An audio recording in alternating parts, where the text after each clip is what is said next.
Seringkali dalam masyarakat kita itu apalagi di media sosial ada ungkap-ungkapan atau ada sesuatu yang berseliweran, itu adalah tentang fikih. Mulai dari Basul Masail dan lain sebagainya itu seringkali di media sosial itu beredar kali. Mungkin pertanyaan mula-mula, apa sih sebenarnya fikih tersebut?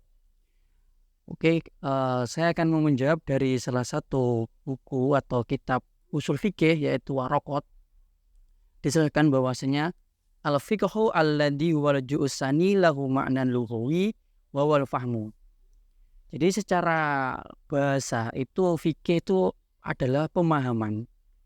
Terus secara syariat apa? Wal ma'rifatu ahkamis syariati allati tariquha ijtihad. Nah, di sini mendefinisikan bahwasanya mengetahui suatu hukum syariat yang mana jalannya itu dengan ijtihad. Nah, kalau kita ketahui ijtihad adalah mendayagunakan akal sampai mendapatkan suatu hukum tersebut. Anu Mas, tapi kalau kan tadi apa fikih diketahui dengan ijtihad. Oke. Nah, kalau sholat apa perlu ijtihad dulu? Nah, oh iya, sholat ya.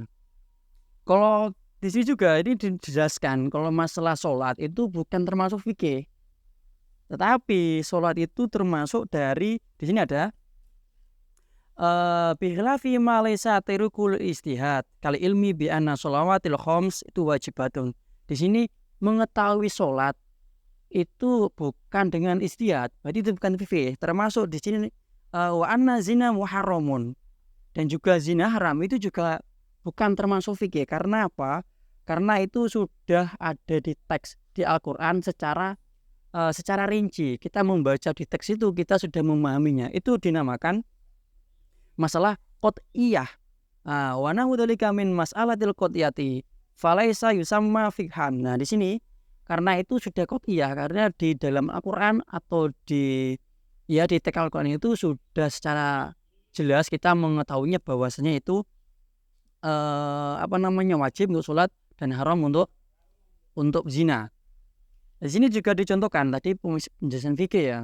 Di sini contohnya kalau ilmi bi anna niyata fil wudu'i wajiban. Di sini diterangkan bahwasanya niat ketika wudu itu wajib. Niatnya itu wajib.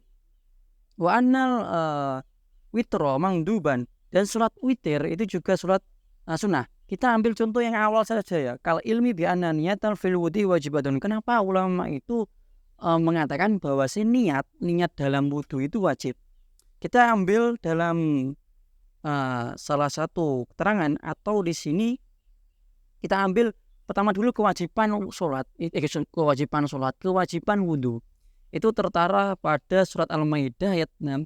Ya ayyuhalladzina amanu idza kuntum ila sholati faghsilu wujuhakum wa aydiyakum ilal marafiq wamsahu bi ru'usikum wa rajulakum ilal ka'bain. Nah, di sini kalau kita lihat cara terjemahnya itu, hai orang-orang yang beriman, apabila kamu hendak mengerjakan sholat maka basuhlah mukamu dan tanganmu sampai dengan siku, dan sapulah kepalamu dan basuh kakimu sampai dengan kedua mata kaki. Nah, dari teks ini, dari kewajiban wudhu ini, kita tidak mengetahui apakah niat dalam sholat itu wajib atau bukan. Niat dalam wudhu itu wajib atau enggak.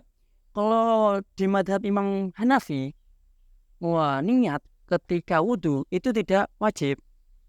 Tetapi kenapa kalau Imam Syafi'i itu mewajibkannya? Karena beliau melanjutkan dalam surat An-Nisa yaitu fatayammamu sha'idan thayyiban. Nah, di sini ada korelasi antara ayat yang sebelumnya dengan ayat yang ini.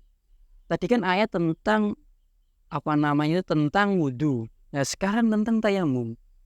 Di sini Imam Syafi'i mengartikan tayamum kata itu dengan makna menyengaja. Jadi kita mau menyengaja untuk tayamum saja itu dengan niat. Itu dijadikan seperti itu. Dari situ karena dianalogikan kepada tayamum itu sebagai pengganti dari wudhu, maka niat dalam wudhu itu juga wajib.